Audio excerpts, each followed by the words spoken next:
Hey guys, ngasi miyam yung famdo hang tang hang jagiba. Ikoi mioi kuding mag nungsin naram lagani ba. Kanagumba amana kanagumbi amada kanagumbi amana kanagumba amada.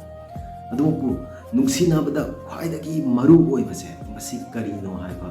Miyam khangbira gadi comment section da comment taw nang takpira ba. Madugi matang dai mathangi video da kari gumba wahi khara dang nai narak ke ba miyam gi famda.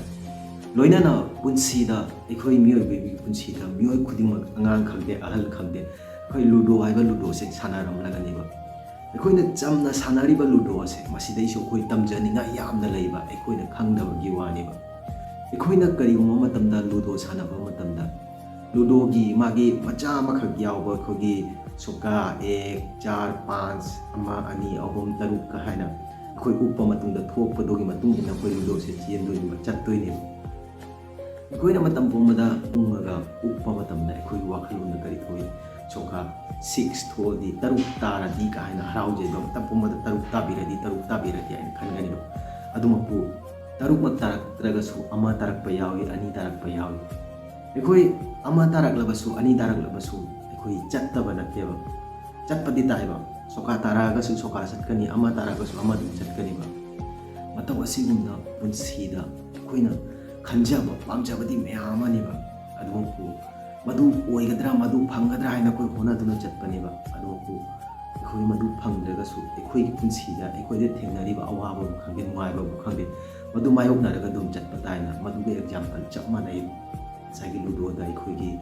na upa matamda tariba number adugi matungina chatpase ekhoi gi punsiga yamna level nei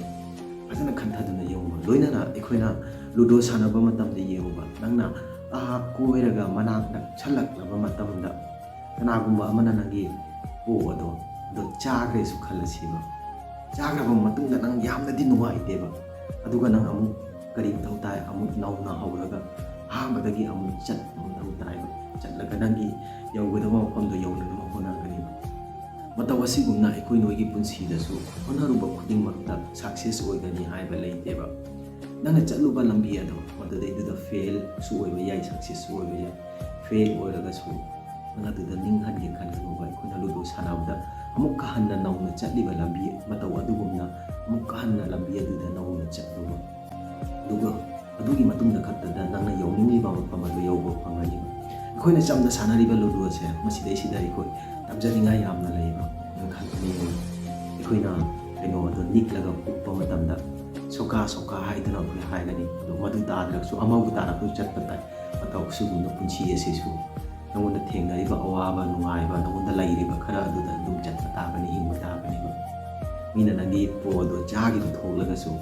nauna muk nang hauraga nangna yawningliba mafam nangi mapon aduda nangi yum aduda changba taiba mataw adugumna ikoi noigi punsida su honaruba khudingda fail oi tholaga su nauna honaga dabani ba nangna taliba nangna yawningliba mafamdo yawna nama honaga dabani ba amuktada yawbani haiba masi leite ba. So guys, thank you so much. Masigi piklaba wari asida ina tamjaningba paudum khara miyam da taksabani. Yang biriba miyam na nusi video na igi channel ase subscribe taw kawi no subscribe pi button na khoi hoina di free webani. Khoi gi subscribe amam na igi bunsi da hongba kyama pugirega ni lakadawa matam su masigi mo nungai ba. Wari kyama puduna lakpa ngam boi jage thengna se gi mathangi video da matam adu khawgi da makta kaina se bye bye.